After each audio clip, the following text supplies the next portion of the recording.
수백 년 동안 애굽에서 종살이 하던 이스라엘 백성들, 약속하신 때가 되자 출애굽을 시키시려고 하셨는데 그 하나님의 뜻을 애굽의 바로 왕은 아주 완강하게 거절했습니다. 그러자 우리 하나님은 온 천하의 역사를 그리고 그 모든 것들을 다스리시는 전능하신 하나님이신 것을 스스로 애굽과 바로에게 알려주시기 위해서 열재앙을 내리게 됩니다. 그 첫 번째 재앙이 지난주에 살핀 것처럼 나일강의 물을 피가 되게 하는 재앙입니다. 왜 그 재앙을 첫 번째 재앙으로 내리셨다고요? 당시에 애굽 사람들은 나일강을 신으로 섬기고 있었기 때문에 자기들의 생명의 젖줄이 되고 삶의 근원이 되어진다고 믿으며 나일강을 신으로 섬겼기 때문에 진정한 생명의 젖줄이고 인생의 근원 되시는 분이 나일강이 아니라 하나님이라는 사실을 저들로 깨닫게 하시려고 나일강을 피로 내린 재앙의 첫 번째 재앙이 있었던 것입니다. 그래도 애굽의 바로왕은 하나님의 말씀을 듣지 않습니다. 마음이 완악해져서 그 백성을 내보내지를 않습니다. 그래서 일주일 되자 하나님이 두 번째 재앙을 내리셨는데, 두 번째 재앙은 개구리가 애굽의 온 땅을 덮어버리는 재앙입니다. 1절부터 4절 말씀인데 한 절씩 저와 함께 나눠 읽겠습니다. 여호와께서 모세에게 이르시되 너는 바로에게 가서 그에게 이르기를 여호와의 말씀에 내 백성을 보내라. 그들이 나를 섬길 것이니라.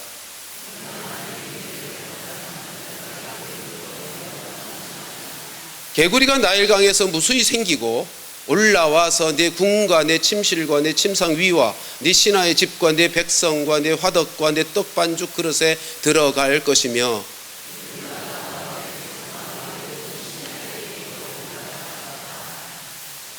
여러분 왜 두 번째 재앙이 개구리 재앙이었을까요? 당시 애굽 사람들은 그 개구리를 신으로 섬겼기 때문입니다. 개구리는 알을 많이 낳잖아요. 지난주에 말씀드린 것처럼 나일강이 때가 되면 한 번씩, 한 해에 한 번씩 범람을 하는데, 그러면 비옥한 진흙이 다시 돼요. 그 진흙 위로 개구리들이 올라옵니다. 많은 개구리들이 올라와요. 그러니까 애굽 사람들은 개구리가 풍요와 다산, 번식의 상징적인 동물이었기 때문에 자기들에게 풍요와 다산의 축복을 가져다 준다고 생각하고 개구리를 신으로 섬겼어요. 애굽의 고대 문물들을 학교 다닐 때나 방송에서나 보신 분들은 보셨겠지만, 그들이 개구리를 머리로 하고 사람의 몸으로 삼는 우상을 만들어 섬겼다고요. 그것이 헤케트라고 하는 우상입니다. 사진 한번 보실까요? 아마 보셨을 법한데, 또 하나, 머리를 개구리로 하고 몸체는 사람 몸을 가진 여신상입니다. 네, 사진 내려도 되겠습니다. 여러분, 개구리가 집안을 보호해주고 그리고 아이를 가진 여인들을 지켜준다고 생각하면서 애굽 사람들은 당대에 개구리, 헤케트라고 하는 개구리 우상을 섬긴 것만이 아니라 개구리 형상의 부적들을 누구든지 다 가지고 있었던 때였습니다. 개구리가 그렇게 좋은 것인데, 그런데 지금 하나님이 뭐라고 말씀하셨어요? 오히려 그 개구리가 그들에게 재앙이 될 것이라고 말씀하신 거예요. 그러니 그들이 나일 강물이 피로 변한 재앙을 경험했던 그들로서 하나님의 말씀이 이번에는 자기들에게 축복이 되고 좋은 것이라고 생각했던 개구리가 재앙이 된다고 하니 얼마나 놀라겠어요. 두려웠겠어요. 얼마나 충격적이었겠어요. 그런데도 바로는 마음이 완악해서 움직이지 않습니다. 그러자 실제로 5절 6절 말씀을 보면 개구리가 온 땅에 덮이는 재앙이 임하게 됩니다. 5절 6절 같이 한번 읽습니다. 시작. 여호와께서 모세에게 이르시되 아론에게 명령하기를 내 지팡이를 잡고 내 팔을 강들과 운하들과 모두에 펴서 개구리들이 애굽 땅에 올라오게 하라 할지니라. 아론이 애굽 물들 위에 그의 손을 내밀매 개구리가 올라와서 애굽 땅에 덮이니. 하나님께서 말씀하신 대로 지팡이를 폈더니 물에서 개구리들이 생겼고요. 더 많은 개구리들이 생겼고요. 그리고 그 개구리들이 애굽 땅으로 다 올라와서 애굽 전 지역을 덮어버렸습니다. 근데 오늘 말씀을 보면 참 재미있는 것이 하나님이 개구리들을 무트로 올리시면서 어디부터 공격하게 하셨냐면 바로의 궁으로부터 시작합니다. 3절 4절 다시 보실까요? 같이 3절 4절 있습니다. 시작. 개구리가 나일강에서 무수히 생기고 올라와서 내 궁과 내 침실과 내 침상위와 내 신하의 집과 내 백성과 내 화덕과 내 떡반주 그릇에 들어갈 것이며 개구리가 너와 내 백성과 내 모든 신하에게 기어오르리라 하셨다라. 하나님이 바로의 왕궁으로부터 개구리들이 진입하게 하셨다. 왜 그랬을까요? 나일 강물을 피로 변하게 했는데도 바로가 눈 깜짝하지 않았잖아요. 백성들이 물을 얻기 위해서 나일강 변을 파가지고 고생하는 것을 보았음에도 왕이라 자기도 좀 고생스럽긴 했었지만 눈 깜짝 안 하는 거예요. 그러니까 이번에는 하나님이 친히 바로 자신부터 고통을 당하도록 왕궁부터 침입하게 했어요. 근데 어떻게 했다고요?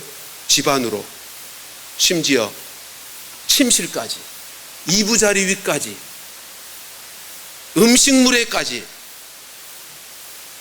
그리고 어떻게 했다고요? 사람에게 기어오르도록. 여러분 한번 상상해 보세요. 개구리는요, 피부가 끈적끈적한 개구리예요. 그것이 내 먹는 식탁에 올라와서 음식에 들어왔다. 그 음식 먹을 수 있겠어요? 끈적끈적한 개구리가 내 몸으로 자꾸 기어올라요. 그거 얼마나 끔찍해요.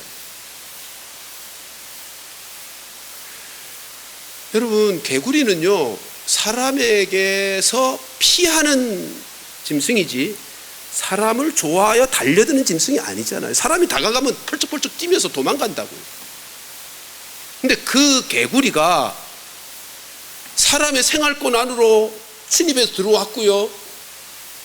음식물에도 침실에도 침입하고 있으니 이건 자연적인 현상이 아니고 하나님께서 내리신 재앙인 것이 분명한 것입니다.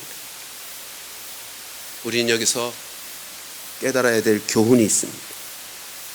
하나님의 명령에 고의로 대적하게 되면, 하나님의 말씀에 불순종하게 되면 바로가 당한 것처럼 하나님의 심판과 징계를 받게 된다는 것입니다. 애굽만이 아닙니다. 바로만이 아닙니다.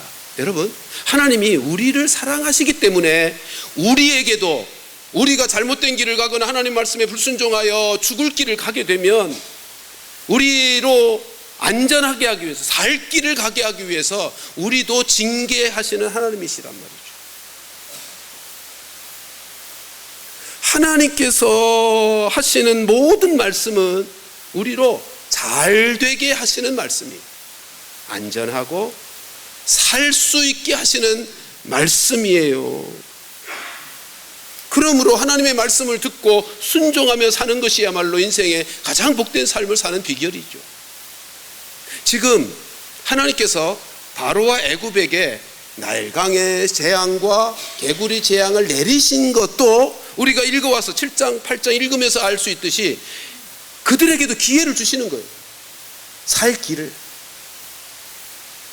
그들이 하나님 없이 나일강을 신으로 섬기고 피조물인 개구리를 신으로 섬기다가 결말이 어떻게 되겠어요? 멸망의 길을 가는 거 아니에요? 하나님을 알게 하시려고 그들에게 재앙을 내리셨다고 성경에 그렇게 기록하고 있잖아요. 그러니까 이 재앙을 통해서 바로도 애굽 사람도 깨달았다면 그것은 그들이 살 길을 얻게 되는 좋은 기회였을 거예요. 그런 고생도 고통도 받지 않았을 거예요. 그러므로 사랑하는 성도 여러분, 우리 모두가 하나님의 말씀은 우리를 위하여 주시는 말씀이고 복된 말씀인 줄로 기억하여 하나님의 말씀에 순종하며 살아가는 우리 모두가 되기를 주님의 이름으로 축원합니다.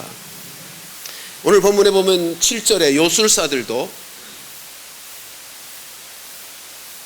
아론의 지팡이로 말미암아 펴자 개구리들이 무트로 다 올라오는 이적을 보고는 요술사들도 흉내를 내죠. 요술로 강에 있던 개구리들을 무트로 올라오게 하는 요술을 부려요. 요술일 뿐이에요. 그들은요 결코 강물에 새로운 개구리들이 생기게도 못했고요, 올라온 개구리를 떠나가게도 못했던 거죠. 정작 그 요술사들이 애굽을 위하고 바로를 위해 한다면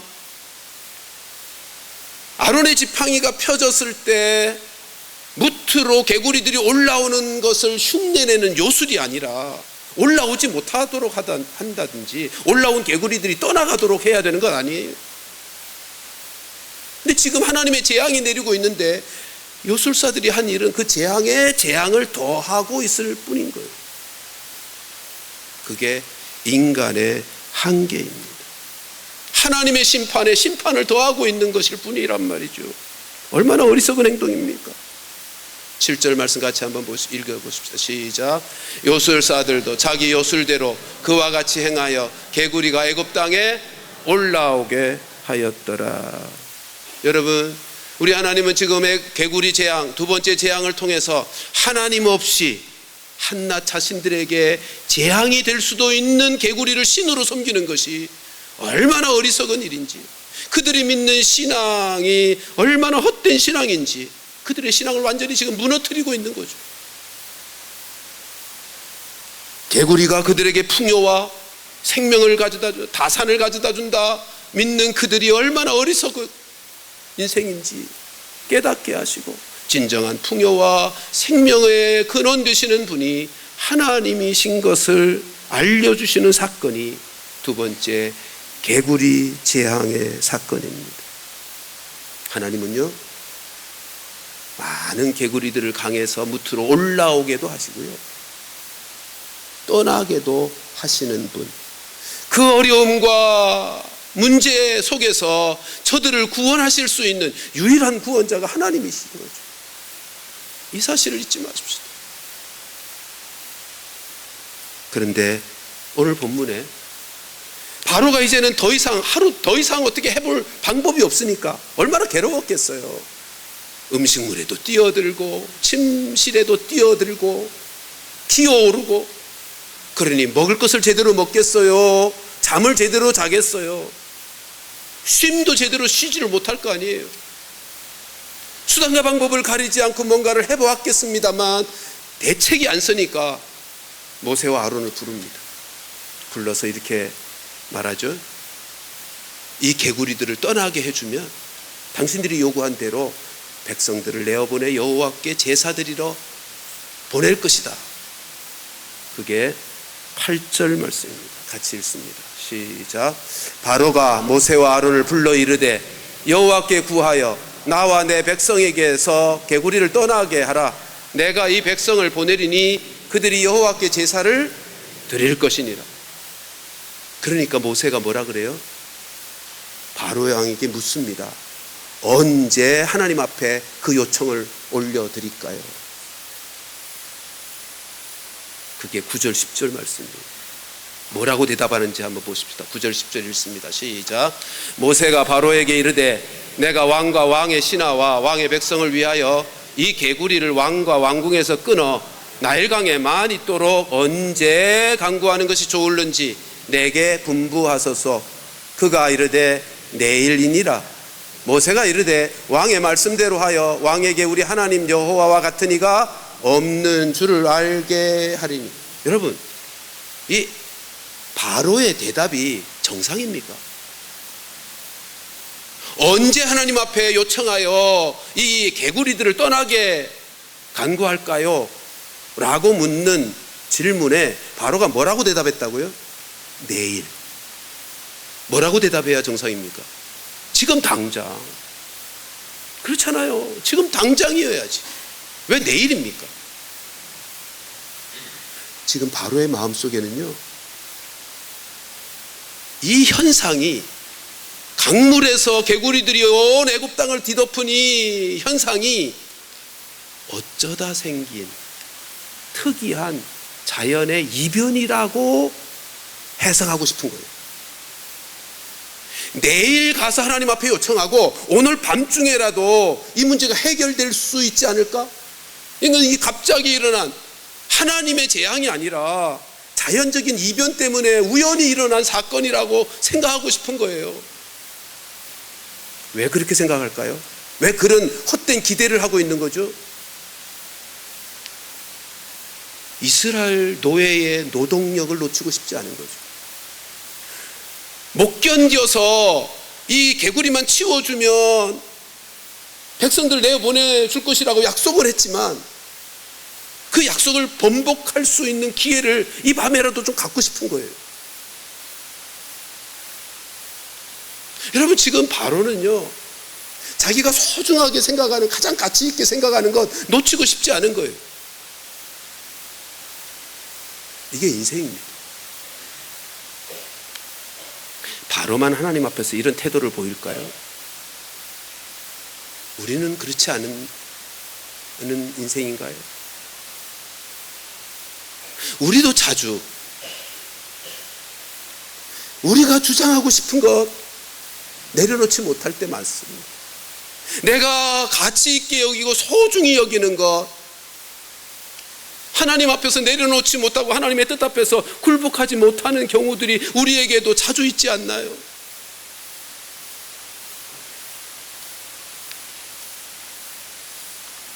여러분, 우리가 하나님 앞에서 바로와 같은 태도, 내가 소중히 여기고 가치 있게 여기는 그 무엇 포기하지 못한 채 요행을 바라는, 그리고 시간을 미루어 보는, 그러나 결과는 어떨까요? 결국은요, 하나님의 뜻이 이루어지지 내 뜻이 이루어지지 않아요. 네? 내 뜻이 이루어지지 않는다고요. 지금 바로가 잠깐 손에 쥐었다가 놓고 갈 그 물질, 그 재물, 경제적인 유익, 그것이 사라지는 것인데, 없어질 것이고 잠시 이 세상에서 손에 쥐었다가 놓고 갈 것인데, 그게 최고의 가치가 되어 하나님이 지금 재앙을 내리시는데도 그 앞에서도 그걸 내려놓지 못하는 거예요. 우리가 바로처럼 하나님의 말씀에 순종하지 않으면, 네? 그러면서 요행을 바라고 시간을 미루어 가면, 늦추어서 어떻게 해볼 요량으로 머뭇거리면, 여러분, 그렇다고 우리의 뜻이 이루어지지 않는다고요. 출애굽 보세요.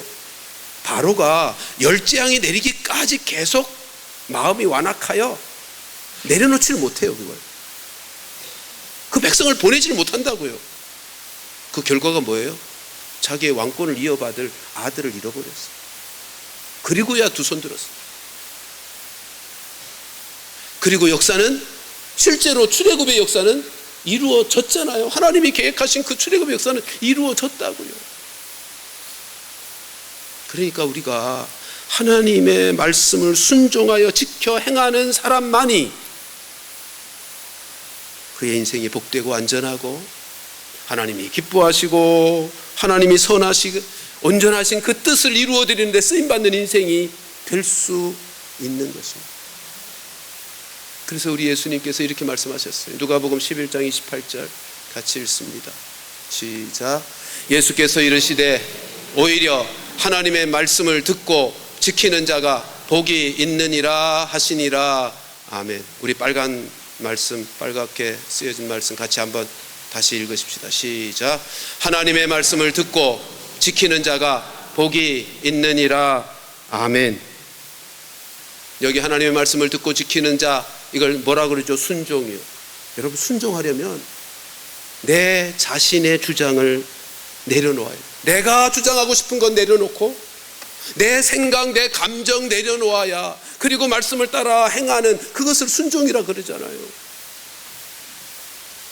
하나님은요, 우리가 이렇게 하나님의 말씀에 순종함으로 복 받는 인생 되기를 원하시는 분이세요. 그게 신명기 5장 29절 말씀 같이 읽습니다. 시작. 다만 그들이 항상 이 같은 마음을 품어 나를 경외하며 내 모든 명령을 지켜서 그들과 그 자손이 영원히 복받기를 원한다. 이게 하나님의 마음이에요. 하나님이 우리에게 주신 말씀은 복된 말씀이고 잘되게 하시는 말씀이고 생명의 길의 말씀이기에 그 말씀을 잘 듣고 지켜 행함으로 복받기를 원하시는 하나님의 마음이요. 누가 복을 받아요? 그들과 그들의 자손이. 사랑하는 성도들이여, 우리 자신뿐만 아니라 내 자녀들, 내 자손들, 그들이 복을 받는다는 사실, 말씀에 순종하여 지켜 행하는 그것으로 나도 복을 받고 내 자손들도 복을 받는다는 사실을 잊지 마십시오. 바로가 내일 개구리를 떠나게 해달라고 요청할 것을 모세하고 아론에게 얘기했죠.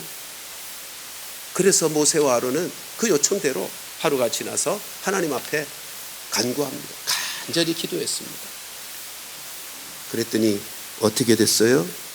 11절로부터 14절 말씀 저와 함께 나누어서 읽겠습니다. 개구리가 왕과 왕궁과 왕의 신하와 왕의 백성을 떠나서 나일강에만 있으리이다 하고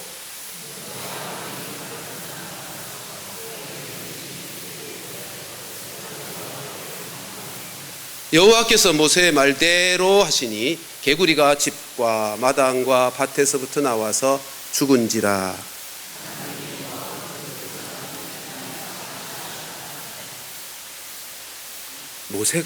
모세와 아론이 하나님 앞에 간절히 기도했어요. 그 바로의 요청대로.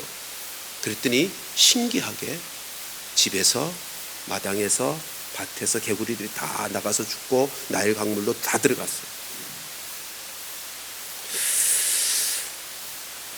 여러분, 얼마나 끔찍했을 것이며 얼마나 개구리가 징글징글했을까요? 그 수많은 개구리들이 모세의 간절한 기도로 일순간에 곧바로 다 사라졌어요. 우리가 여기서 한 가지 배울 것이 하나 있습니다. 중보기도예요. 지금 애굽에 하나님이 재앙을 내리셨어요. 근데 누가 지금 기도해요? 하나님의 백성인 모세가 기도해요. 근데 하나님이 그 기도를 들어주셨어요. 재앙이 떠났어요. 본문의 이 사건은 특별한 사건이죠. 바로가 하나님의 말씀을 노골적으로 대적하는 그 상황 속에 하나님이 바로로 하여금 깨닫게 하시기 위해서 주신 것이 개구리 재앙인데, 근데 분명한 것은 모세와 아론이 하나님 앞에 재앙을 거두어 달라고, 떠나가게 해달라고 기도했더니 하나님이 들으셨다는 거예요. 우리가 사는 세상에서 우리가 해야 할 일이 이것입니다. 이 세상이요, 하나님의 말씀을 대적하는 세상이에요. 이 나라 이 민족도 하나님의 말씀을 떠나서 그로 말미암아 겪게 되는 하나님의 징계, 그래서 이 민족의 고통과 아픔들이 많이 있어요. 하나님의 백성된 우리들이 그것을 위해서 중보기도해야 되는 거예요. 하나님이 일하시는 방법이 그거거든요. 하나님의 사람들이 하나님 앞에 기도하면 그때 하나님이 일하시고 역사하시는, 그게 하나님이 일하시는 방법이에요. 우리는 하나님의 백성으로서 이 나라 이 민족을 위해서 기도할 책임이 있는 사람들입니다. 모세가 간절히 기도하며 하나님께서 애굽에 내리셨던 재앙을 거두어 내셨던 것처럼 하나님의 백성된 우리들이 하나님께 이 나라 이 민족을 위해서 간절히 기도하면 이 땅을 치유하시고 회복시켜 주실 하나님의 응답이 있다고요. 그래서 교회만이 세상의 소망이라고 말할 수 있는 거예요.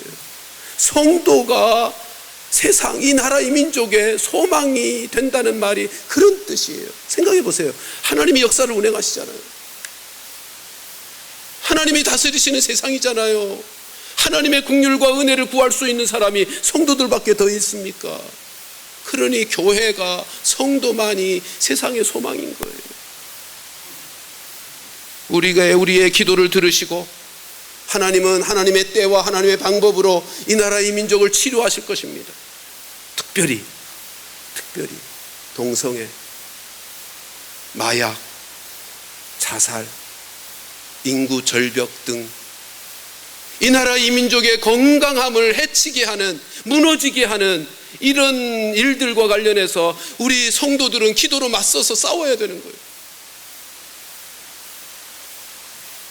그러면 우리 하나님께서 이 나라의 민족을 긍휼히 여기시고 치료하시는 은혜를 베풀어 주실 것인데, 이 나라의 민족 가운데 하나님의 진리와 거룩과 사랑과 평강이 가득한 하나님의 치유하심과 회복하심의 은혜가 임하도록 우리 모두 중보기도의 사명 감당하는, 그래서 쓰임받는 우리 모두가 되기를 주님의 이름으로 축원합니다. 마지막 15절 말씀도 한번 살펴보십시다. 여러분, 15절 말씀 같이 읽겠습니다. 시작. 그러나 바로가 숨을 쉴 수 있게 됨을 보았을 때에 그의 마음을 완강하게 하여 그들의 말을 듣지 아니하였으니 여호와께서 말씀하신 것과 같더라. 바로가 요청했고 모세와 아론이 하나님 앞에 간절히 기도했고, 그래서 개구리의 재앙이 떠나갔어요. 떠나가자 어떻게 됐다고요? 바로가 어떻게 반응했어요? 마음이 다시 완악함으로 돌아섰어요. 숨 쉴만 하니까. 이전에는 어땠다는 거예요? 숨도 못 쉴 정도로 끔찍하고 괴로웠다는 거죠. 근데 숨 쉴만 하니까 어떻게 됐어요? 완악한 마음으로 돌아갔다고요. 바로만 그런가요? 우리는 어떻죠? 지금 바로가 힘들고 고통스럽고 견딜 수 없으니까 하나님 앞에 기도해 달라는 거죠. 그래서 하나님이 들어주시니까 도로 가버린 거예요. 우리들도 하나님 앞에 어려움을 당하고 문제가 생기면 하나님 앞에 가서 기도하죠. 간절히 기도하죠. 기도만 하는 것이 아니라 하나님 앞에 서원도 하죠. 하나님, 이 기도 들어주시면 제가 이렇게 할 거예요. 그러니 꼭 들어주세요. 서원도 해요. 그런데 하나님이 그 기도 응답하셔서 문제가 해결되고 나면 우리는 어떤가요? 시간이 좀 지나고 나면 잊어버리지 않나요? 서운한 것도 잊어버려요. 언제 그랬냐는 식으로 그냥 지나가 버려요. 신앙생활하는 우리 모두 한두 번은 다 경험했을 일들 아닌가요? 왜 그렇죠? 참 사람의 마음이, 이 바로를 보면 사람의 마음이 참 간사하다는 생각을 하게 돼요. 우리의 모습이 그렇다고요. 근데 왜 이렇게 됐을까요? 왜 이렇게 될까요? 이유는 딱 하나예요. 내 마음의 중심에 내가 중심이 되어 있기 때문에. 여전히 여러분, 오뚜기 아시잖아요. 오뚜기 이렇게 밀으면 오뚜기가 겸손하게 고개를 쫙 숙이고 엎어집니다. 근데 놓으면 다시 바짝 섭니다. 왜 그렇게 되죠? 오뚜기의 그 중심에 자기를 세우는 무거운 그 무엇이 있어요. 우리가 살다가 어려움과 문제를 만났을 때 하나님이 내 삶을 밀어내시는 것 같아 하나님 앞에 납작 엎드려요. 그랬다가 그 문제 해결되면 다시 바짝 섭니다. 오뚜기처럼 반복되는. 왜요? 내 마음 중심에 여전히 나가 중심이 되어 있으니까.